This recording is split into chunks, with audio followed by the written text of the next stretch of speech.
Hello everyone, welcome back to learning with Vakil. और आज की जो स्कॉलरशिप अपडेट है वो चेवनिंग स्कॉलरशिप पे है। And this is very famous scholarship in all over the world. और ये स्कॉलरशिप जो है वो basically for 1 year degree master degree programme in UK के लिए है। तो anyone who is interested for master degree वो इस स्कॉलरशिप के लिए अप्लाई कर सकते हैं। और चूंकि आजकल इसकी एप्लीकेशंस ओपन है, तो मैं आपको गाइड करूंगा कि कौन से डॉक्यूमेंट चाहिए और how you can apply for this scholarship. So let me share the screen so that I can bring you step by step to apply for this scholarship.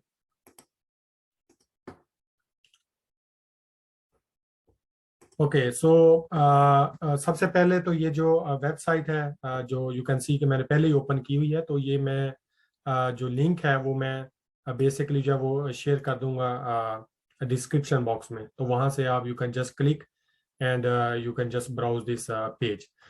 तो जैसा मैंने पहले बताया है कि this is a very famous scholarship all over the world. तो उसमें ज़रूरी नहीं है कि ये जस्ट फॉर पाकिस्तानीज के लिए, या जो पाकिस्तानी पाकिस्तान में उनके लिए है, you can apply from all over the world. तो उसमें आप अपनी कंट्री स्पेसिफिक जो चेवनिंग स्कॉलरशिप है, आप उसकी जो लिस्ट है वो ओपन कर सकते हैं। तो फॉर एग्जांपल, अगर आप ये जो कंट्री है वहाँ पे अगर आप पाकिस्तान में हैं और पाकिस्तान से अप्लाई करना चाह रहे हैं, तो अगर आप सिलेक्ट कंट्री में जो है वो पाकिस्तान सर्च करें, और जो स्कॉलरशिप टाइप है या टाइप ऑफ अवार्ड है वो आप सिलेक्ट करें, तो आप यू कैन सर्च के पाकिस्तान में चेवनिंग स्कॉलरशिप का प्रोसीजर क्या है। तो यहाँ पे आप देख लें कि बेसिकली दो तरह के अवार्ड्स हैं, एक स्कॉलरशिप और दूसरा फेलोशिप। तो स्कॉलरशिप जो है वो बेसिकली डिग्री प्रोग्राम के लिए है। फेलोशिप जो है वो normally for specific period of time attachment के लिए होते हैं। And those are also a few of them are open. तो लेकिन आज मैं स्पेसिफिकली जो स्कॉलरशिप्स हैं फॉर मास्टर डिग्री के लिए, उसको बेसिकली जो है वो डिटेल जो है उसकी बताऊंगा, चूंकि वो आजकल जो है वो उसकी डेडलाइन जो है वो ऑलमोस्ट 1 मंथ लेफ्ट है। तो अगर आप स्कॉलरशिप सेलेक्ट करें और आप सर्च बटन पे क्लिक करें, यू कैन सी के वेरी क्लियरली के चेवनिंग इन पाकिस्तान। तो basically this page is for specifically for Pakistani in Pakistan who are willing to apply for this Chevening scholarship. And सबसे पहले आप डेडलाइन भी देख सकते हैं कि स्कॉलरशिप्स आर ओपन, और उसकी जो डेडलाइन है वो 2 नवंबर है। So still you have good enough time to apply for this scholarship. तो उसमें जो सबसे पहले जैसे मैंने पहले भी एक्सप्लेन किया कि this is a very famous scholarship, and and this is for 1 year degree programme, master degree programme in UK. UK यूके में चूंकि मास्टर डिग्री प्रोग्राम जो है वो 1 साल का ही होता है, तो इसलिए स्कॉलरशिप जो है वो भी फॉर 1 ईयर है। So that's why it's good enough to complete your master degree in UK. तो उसमें जो डॉक्यूमेंट्स रिक्वायरमेंट है, जो कि सबसे इम्पोर्टेंट सेक्शन है, उसमें बेसिकली आपके एजुकेशनल डॉक्यूमेंट्स हैं। अब एजुकेशनल डॉक्यूमेंट्स में कौन कौन से हो सकते हैं, उसमें of course because you are applying for master degree programme, तो उसमें दे आर एक्सपेक्टिंग कि आपके पास 16 ईयर बैचलर डिग्री है। तो उसमें ऑफ कोर्स आपकी जो भी मैट्रिकुलेशन की डिग्री है, एफएससी की है, एंड बीएससी की, जो कि 4 साल की आपकी बीएससी की डिग्री है, वो आपकी एजुकेशनल डॉक्यूमेंट्स होने चाहिए।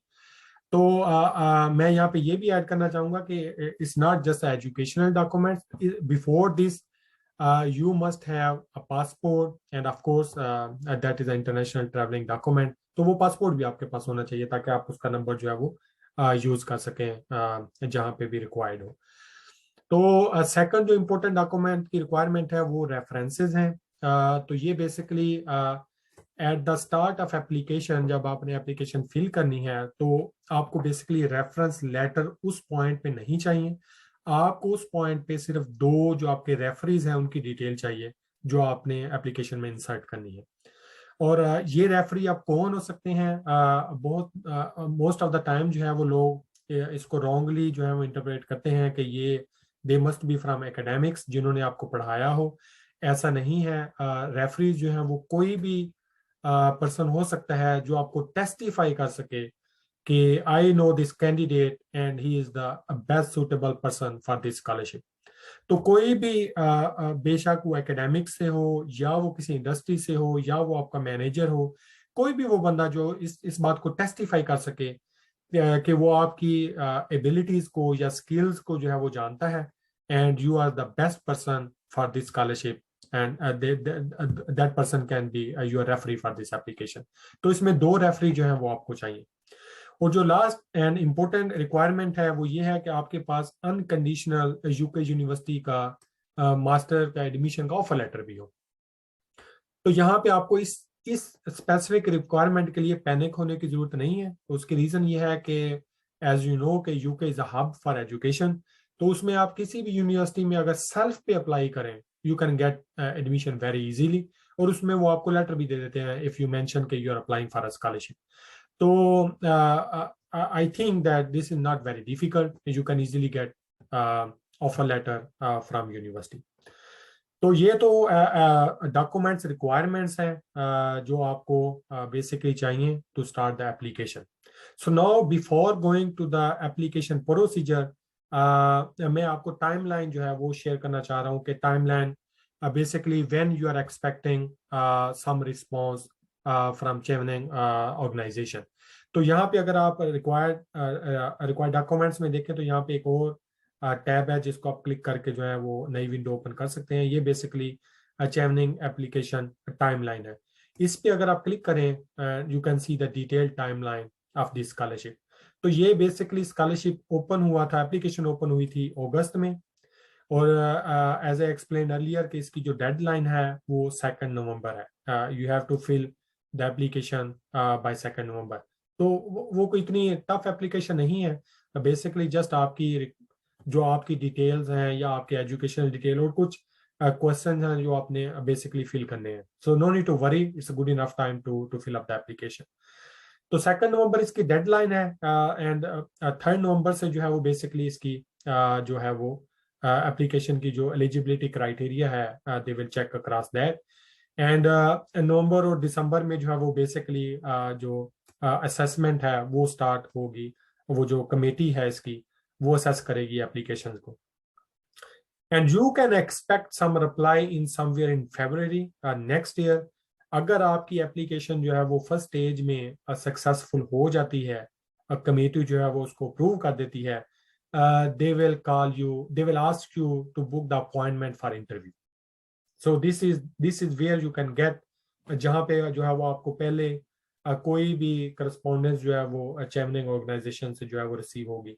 वो बेसिकली ये है जहाँ पे आपको इंडिकेशन आएगी कि your application is successful in first stage.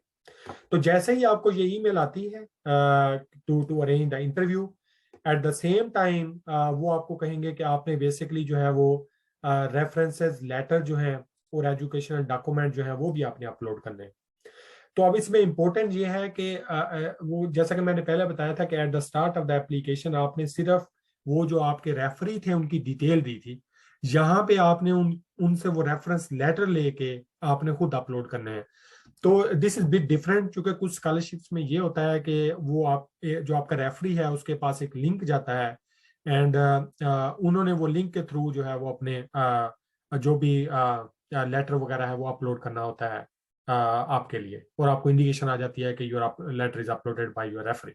लेकिन इसमें यह है कि इसमें आपने रेफरेंस लेटर खुद लेना है उनसे, and you have to upload by yourself in your application when they will ask you to do. तो आपने वो I mean you can expect somewhere in February to April in 2022। तो उसमें जैसे ही आपका जो है वो पहला स्टेज राउंड क्लियर होता है, तो उसके बाद जो है वो इंटरव्यू जो है वो आपको ईमेल में लिंक भी आएगा जिसमें आपने बेसिकली इंटरव्यू के लिए जो है अपनी अपॉइंटमेंट बुक करनी है, and that will be between February and April 2022। तो उसमें जैसे ही आपको जो भी सुटेबल स्लॉट हो तो वो आप इंटरव्यू के लिए बुक कर सकते हैं।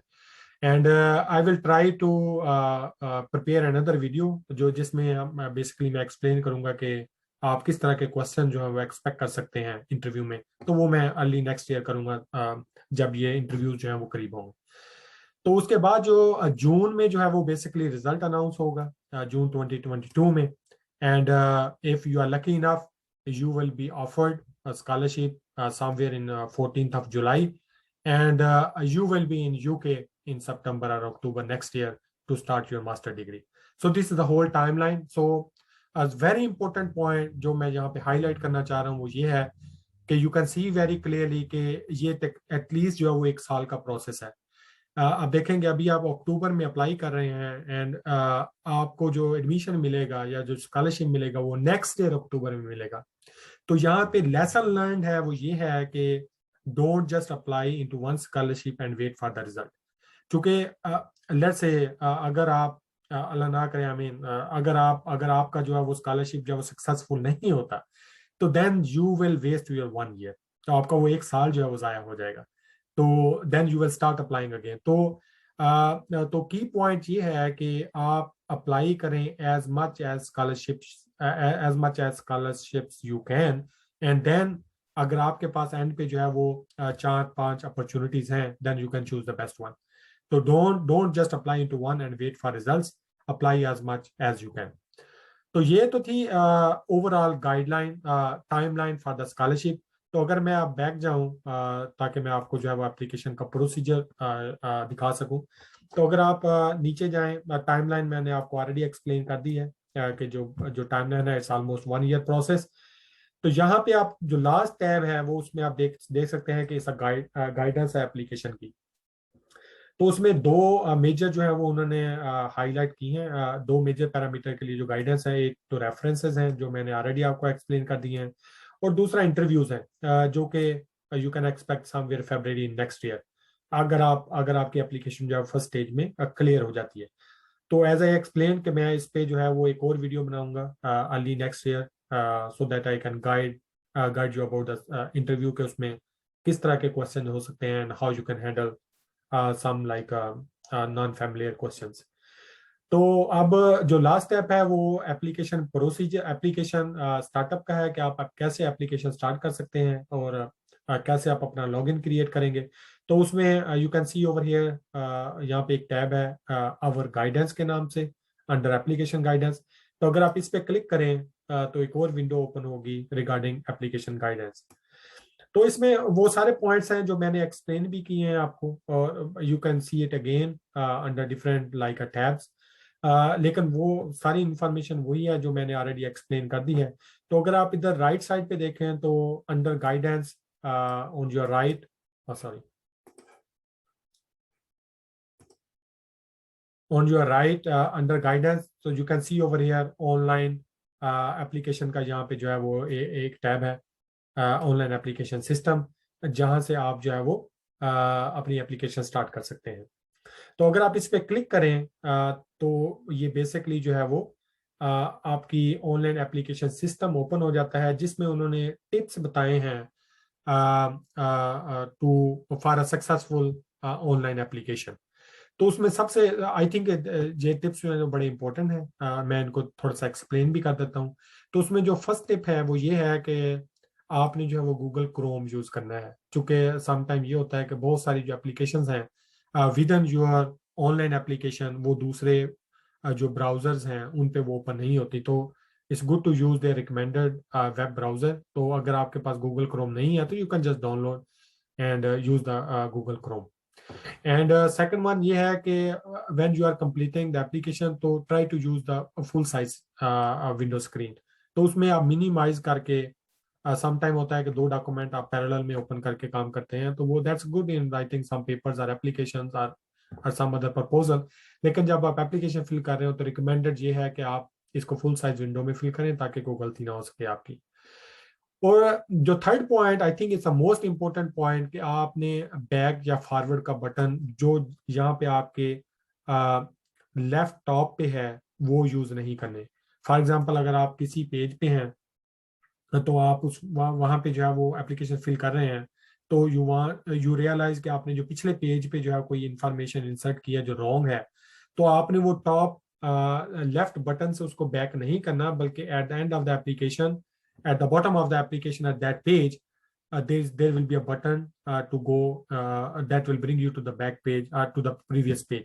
तो वहां से आपने इसको बैक या फॉरवर्ड करना है, आपने टॉप लेफ्ट बटन से इसको बैक या फॉरवर्ड नहीं करना, अदरवाइज आपकी एप्लीकेशन जो है वो वहीं पे खत्म हो जाएंगे and then you have to start your new application again. And the fourth important tip is, of course, this is also very important that you have to remember your username and password. And उसकी reason क्या है वो मैं आपको आगे जाकर बताता हूँ कि why you have to remember these things. अच्छा, उसमें जो नेक्स्ट जो नंबर 5th है टिप वो ये है कि आपने try to remember all the information correctly. और उसमें जो भी इंफॉर्मेशन, अगर आपको कोई भी इंफॉर्मेशन याद नहीं है, अलग से अगर आप बैचलर की आपकी ग्रेजुएशन की डेट है तो you no need to guess, वो आप डिग्री के ऊपर चेक कर सकते हैं. तो try to fill in the application as accurately as possible. चूंकि समटाइम ये भी होता है कि you are very eligible candidate, लेकिन इस तरह की जो सिली मिस्टेक्स हैं उसकी वजह से जो है वो आपकी एप्लीकेशन बाहर हो जाती है. So try to fill it accurately. And उसके बाद ये है कि you have to keep in mind कि इसमें application is simple but it will take some long time, and so you have to keep in mind, you have to spend some time to complete your application. और and the 8th number जो important है वो ये है कि basically इसमें जो different sections हैं अदर देन योर एजुकेशनल और अदर डॉक्यूमेंट्स अपलोड, उसमें जो जो जो जो आपने वहाँ पे राइट अप करना है सेक्शन में, उसके वर्ड काउंट है और मिनिमम 100 वर्ड है और मैक्सिमम 500 वर्ड है. तो यू शुड नॉट एक्सीड. तो उसमें यह है कि अगर कोई भी आप 100 वर्ड से कम टाइप करते हैं वहाँ पे या 500 वर्ड से एक्सीड होते हैं तो again your application, you can not submit your application. So try to answer your all the questions, all the mentioned questions within the specified word limits. और as I mentioned earlier कि application is bit long, उसमें you have to be bit patient के जब आप application fill करें. लेकिन उसमें ये भी है कि ये ज़रूरी नहीं है कि आपने वो एक ही गो में सारी फिल करनी है. You can actually fill in different sessions. तो आप उसको थोड़ा सा फिल करें and then you can take your break और again you can log in and come back and start again. तो उसमें बेसिकली ये है कि जो auto log out session, auto जो सेव फंक्शन है वो बेसिकली जो आपकी एप्लीकेशन है वो आफ्टर एवरी 60 मिनट जो है वो क्लोज हो जाएगी. तो you have to re log in again. So that's why as I mention earlier कि आपने अपनी लॉग इन डिटेल जो है वो याद रखनी है, चूंकि हर दफा लॉग इन करने के लिए आपको आईडी और पासवर्ड रिक्वायर्ड होगा. And this thing I think I already mention कि आपको जरूरी नहीं है कि आपने एक ही सेशन में पूरी करनी है. एनी टाइम आप लॉग आउट करके दोबारा से जो है वो लॉग इन करके आपकी एप्लीकेशन वहीं से आप दोबारा जो स्टार्ट कर सकते हैं. And I think this is also very important. The tip number 11, कि don't plagiarize. And one very famous example is that अगर let's say अगर आपके किसी और फ्रेंड का जो है वो चेमनिंग स्कॉलरशिप के लिए सक्सेसफुल हुआ है और आपने जो क्वेश्चन जो उन्होंने एप्लीकेशन में पूछे होते हैं आप जस्ट कॉपी पेस्ट कर लेते हैं, तो then actually that is called plagiarism. And और स्पेशली जो पूरी दुनिया में जो है वो प्लेजरिज्म जो है that is very serious. And even though you are eligible for application for that scholarship, आपकी एप्लीकेशन जो है वो आउट हो जाएगी. So don't try to do it. And of course हमने जो है वो इंग्लिश में, आपने जो है एप्लीकेशन इंग्लिश में फिल करनी है.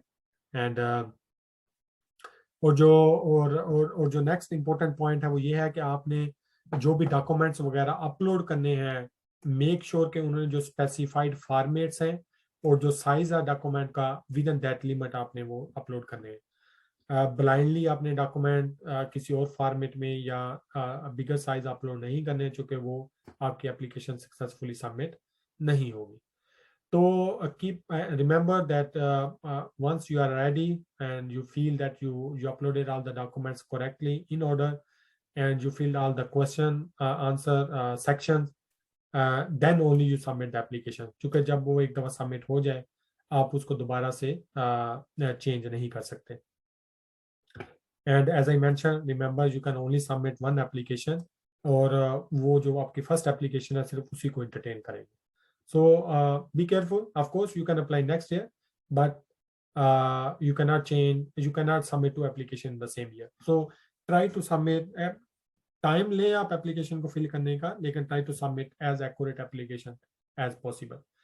तो ये तो है गाइडलाइंस जो कि आपने टिप्स जो हैं जो बेसिकली आपने keep in mind when you are filling the application.